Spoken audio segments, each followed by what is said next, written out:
ఢిల్లీ పీఠం ఎవరు దక్కించుకోబోతున్నారో మరి కాసేపట్లో తేలనుంది. మొత్తంగా ఎగ్జిట్ పోల్స్ ఫలితాల ప్రకారం ప్రస్తుతానికైతే బీజేపీ ముందంజలో కొనసాగుతున్న వైనం చూస్తున్నాం. ఇదే అంశానికి సంబంధించిన పూర్తి అప్డేట్స్ మా అవుట్పుట్ ఎడిటర్ వెంకట్ మరింత సమాచారం అయితే అందిస్తారు. Venkat. Right Padma, exit polls exact గా వస్తున్న పరిస్థితి స్పష్టంగా కనిపిస్తుంది. మనం స్క్రీన్ మీద చూడాల్సిన నెంబర్స్ ఏ విధంగా మినిట్ కి చేంజ్ అవుతున్నాయో ఆల్మోస్ట్ 42 బీజేపీకి లీడ్ లో కొనసాగుతుంది. జస్ట్ 30 లోపలనే ఆప్ ఉన్న పరిస్థితి కనిపిస్తుంది. ఇప్పటివరకు అయితే అసలు ఈవెన్ ముఖ్యమంత్రిగా పనిచేసినటువంటి ఆప్ అధినేతగా ఉన్నటువంటి కేజ్రీవాల్ కూడా వెనుకంజలో ఉన్నారు. కొద్దిసేపటి క్రితం వరకు జస్ట్ న్యూఢిల్లీ నుంచి ఆయన కంటెస్ట్ చేస్తున్నారు.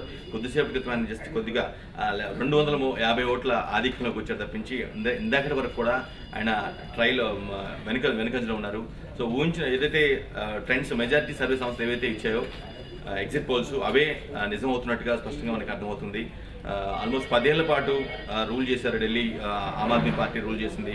కానీ ఢిల్లీ ప్రజలు ఈసారి మాత్రం కొంత మార్పు కోరుతున్నట్టుగా స్పష్టంగా అర్థమవుతుంది. సో రీజన్స్ ఏవైనా ఉండొచ్చు. ఇంత మార్పుకి మేబీ ఢిల్లీ లిక్కర్ మద్యం కేసు కావచ్చు, ఆయన జైలుకి వెళ్ళడం కావచ్చు, ఆ పార్టీ నేత జైలుకి వెళ్ళడం కావచ్చు, అవినీతి ఆరోపణలు కావచ్చు, ఇవన్నీ చాలా ఉండొచ్చు. సామాన్యుడి పార్టీ కాదు, రిచెస్ట్ పార్టీ అంటూ బీజేపీ చేసినటువంటి ఏదైతే ఒక నినాదం ఎత్తుకొని జనంలో తీసుకెళ్లే ప్రయత్నం చేసిందో అది వర్కౌట్ కావడం కావచ్చు. ఇలా చాలా అంశాలు వీటికి అంటే ఈ చేంజ్లో మనకి ప్రస్ఫుటంగా కనిపిస్తుందని చెప్పుకోవాలి.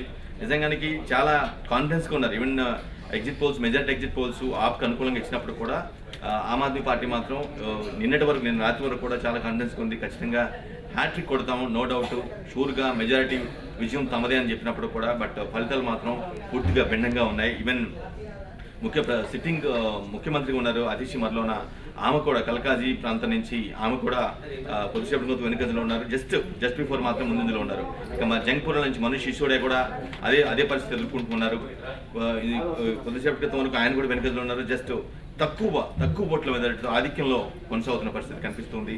ఇలా ప్రముఖులు కూడా వెనుకంజలో ఉన్న పరిస్థితి కనిపిస్తుంది. బీజేపీకి మాత్రం ఇది ఒక పెద్ద బూస్టప్గానే భావించాల్సిన అవసరం ఉంది. అఫ్కోర్స్ ఆమ్ ఆద్మీ పార్టీ ఆకర్షణీయంగా ఏదైతే మేనిఫెస్టో పెట్టినప్పుడు కూడా దాన్ని రిసీవ్ చేసుకోవడంలో అంతగా ప్రజలు తీసుకోలేదు అన్న ఫీలింగ్ అయితే కనిపిస్తుంది. ట్రెండ్స్ బట్టి చూస్తే బీజేపీ ఖచ్చితంగా 10 ఏళ్ళు అవకాశం ఇచ్చాం, బీజేపీకి అవకాశం ఇద్దాం. ఎందుకంటే దేశాన్ని 3 సార్లు వరుసగా మూడోసారి రూల్ చేస్తూ ఉంది. కానీ ఆ రాజధానిలోనే వాళ్ళకి పట్టలేదు.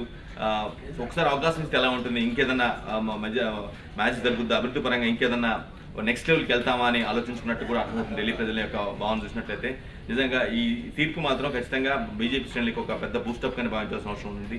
వాళ్ళు చాలా రోజులుగా దేశ రాజధానిలో మన ప్రభావం చాలా తక్కువగా ఉంది. అంటే చెప్పుకోదగ్గ నెంబర్స్ కూడా లేవు కనీసం అనే ఒక భావనలో ఉన్నారు. కానీ ఈసారి మాత్రం పక్క ప్లాన్తో స్టెప్ బై స్టెప్ ముందుకెళ్ళినట్టుగా అర్థమవుతుంది. దానికి తగ్గట్టుగానే వాళ్ళు చేసిన ప్రచారం ఏదైతే ఉందో, క్యాంపెయిన్ కావచ్చు, సిట్టింగ్ పార్టీ పైన, సిట్టింగ్ ప్రభుత్వం పైన చేసినటువంటి అలిగేషన్స్ కానీ వాటిని జనంలో తీసుకెళ్లడంలో కానీ కొంతమందికి సక్సెస్ అయినట్టుగా మనకి అర్థమవుతుంది.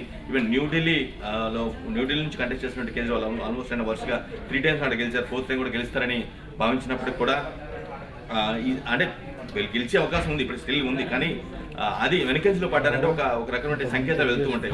కేజ్రీవాల్కి కూడా ఎదురీత తప్పలేదా అన్న ఒక సంకేతాలు అయితే ఇప్పటివరకు కనిపిస్తున్నాయి. రైట్ నౌ కొనసాగుతున్న లీడ్ కూడా చాలా తక్కువ లీడ్ కాబట్టి ఇది మారొచ్చు అనే ఒపీనియన్తో కూడా బీజేపీ శ్రేణులు అయితే కనిపిస్తున్నాయి. Padma. Right, thank you Venkat. నువ్వు మొత్తంగా అయితే కనుక ఢిల్లీ పీఠం ఎవరు దక్కించుకోబోతున్నారు అనే దానిపై ఉత్కంఠ అయితే కొనసాగుతుంది. మొత్తంగా ఢిల్లీ ఎన్నికల ఫలితాలు వెలువడుతున్నాయి, ఓట్ల లెక్కింపు కూడా కొనసాగుతుంది. ఇప్పటి వరకు మనం చూసుకున్నట్లయితే కనుక ప్రస్తుతానికి బీజేపీ లీడింగ్లో ఉన్నట్టుకైతే మనకి తెలుస్తోంది.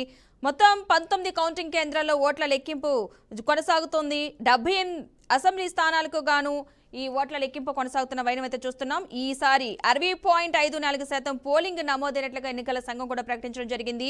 70 నియోజకవర్గాలకు గాను 699 మంది అభ్యర్థులైతే పోటీ చేయడం జరిగింది.